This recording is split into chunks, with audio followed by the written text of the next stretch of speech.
Okay, I am here to share my story for Share Saturday, and I am going to share part of um, my story of grief.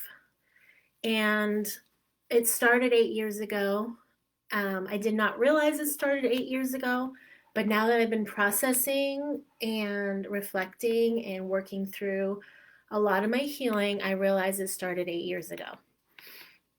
And a lot of the stuff that's been healing me, um, I have to oil up before I talk, or I can get really overwhelmed.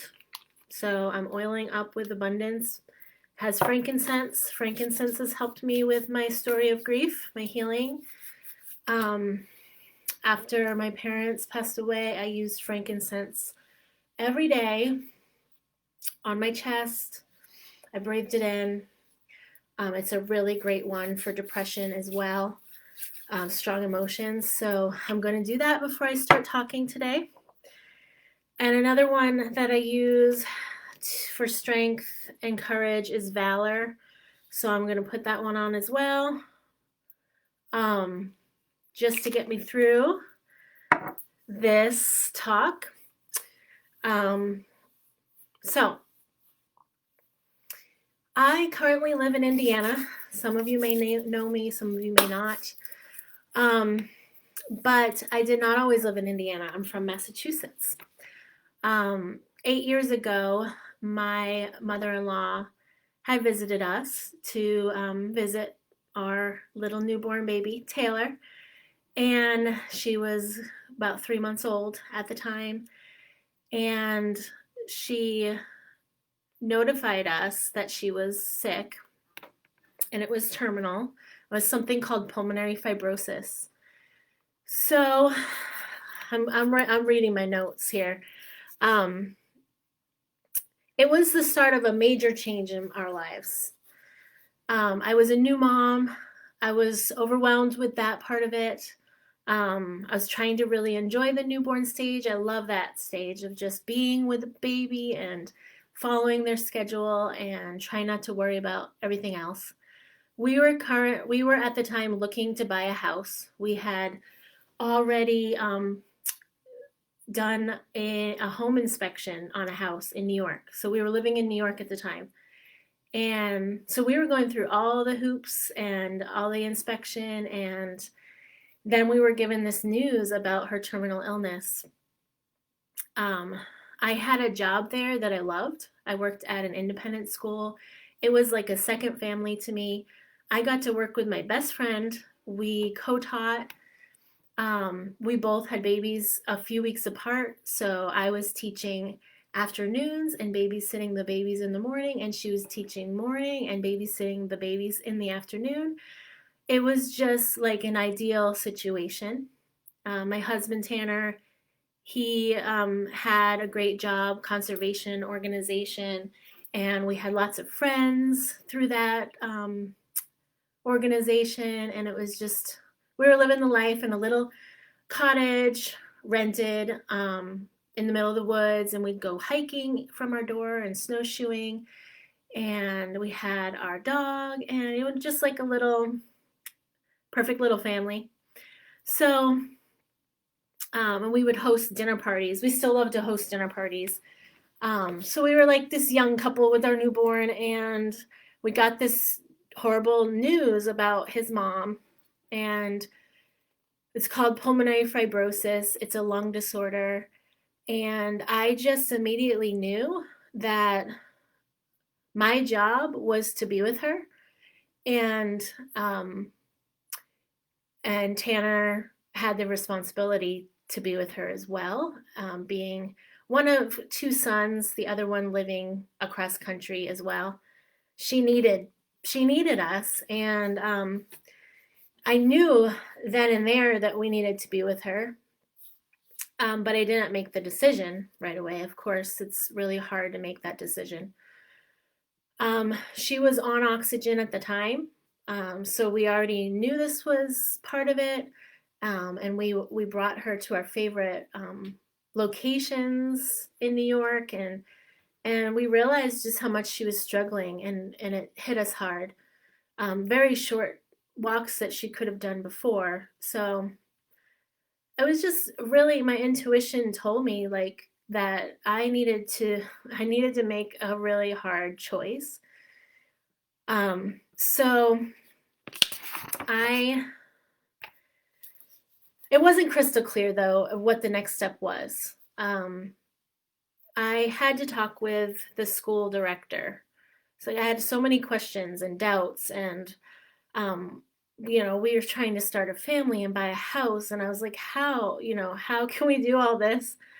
And with a 6 month old. So by this point, it was December, or no, probably November, because I think we were putting our house inspection through. Um, so I sought out guidance. I need a process through talking. So I talked with the school director. I said to her, I think we need to move to Indiana, and I really don't know, how to do that, how to say goodbye, how to end this school year.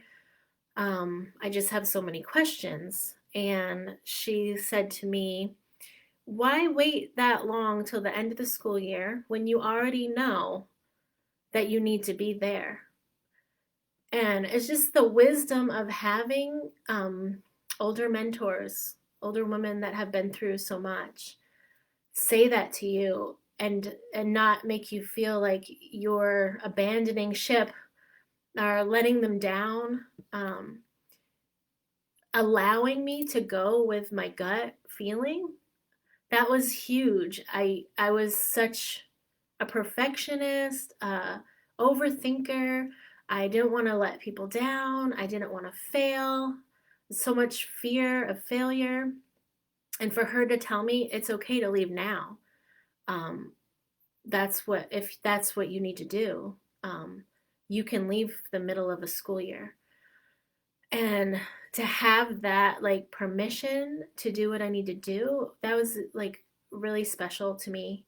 Michelle Hughes, school director, she's one of she's like a hero in my book. She just was a really big mentor for me back then. Um, and that would have been 6 months of agony waiting through a whole school year, and probably needing to go to visit my mother-in-law back and forth. Um, and so to have that permission to leave, it just took off a huge weight from the shoulders. But it still wasn't an easy decision. It was the start of 8 really difficult years. So Taylor is 8 years old now. It's been a journey, to say the least. um, Little did I know that was not going to be the worst decision that I would have to make. There would be many more to come. And people have made it easy for me along the way to really listen to my intuition and follow my heart. So I want to thank those people, send them gratitude.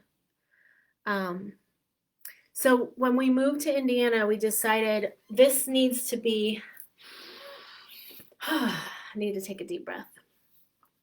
We needed to set down roots. It didn't need to be a temporary solution. So we wanted, and this is a strategy that I use, that I need to ground myself wherever I'm at with any change that I make. Grounding myself is very important. So I said, we talked to, my husband and I talked, and we said we have to make this a permanent solution. We don't want to feel temporary. We don't want to feel like we're always looking for something new and something different. So we started building friends, building a community, making a new life in Indiana, trying to find our new jobs that we would love, and going through all of those milestones with our baby and our toddler, and my mother-in-law getting to see all of that. That was just so special. We were stressed. there was a lot of caretaking to do with not only my mother-in-law, but um, my husband's grandmother as well. And then, all of those, the baby and the toddler milestones, it's just a lot to do all at once. So it was a stressful time in our life, but we were just going through the motions and just doing it. It didn't feel like it was something we couldn't handle. And I think that has a lot to do with the fact that I feel that it's important that I take care of myself and set up boundaries. So, it was important for me to go to the gym. It was important for me to talk with friends and socialize, um, finding the things that I needed to take care of myself, and I made them happen. So I knew that, and I'm lucky that I knew that at an earlier age than some. Let's see. So when I was writing my story here, I didn't even remember that I had a miscarriage in all of this. So in June of 2015, this was let's see, 2.5 years after we moved to Indiana, I experienced a miscarriage. I was 12 weeks along, which is further than most would expect a miscarriage. I just went on. I didn't even process that miscarriage. A month later, my mother-in-law was dead. She was in the hospital at that point, living 24/7 in the hospital. We were traveling there every weekend, sometimes weeknights. And I had this miscarriage in the middle of it all. And so when I was writing this story, it's not even part of my grief story. It just didn't even register to me at the time. And now I'm realizing that was a really big thing, and that was a really big thing that we just glossed over.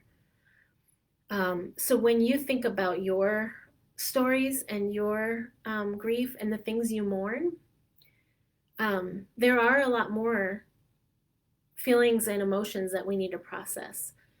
And I realized also that I never processed the mourning and the loss of my favorite job, my favorite community, working with my best friend in this independent school.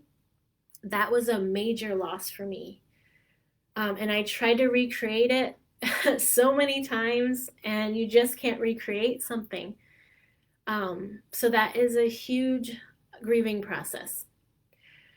So Brenda passed away in July of 2015. She lost her fight with that lung disorder, and we had a huge release. It was a lot of years of caretaking and a lot of stress on our relationship and our family. But we really did not have any clue what was in store for us after my mother-in-law passed away.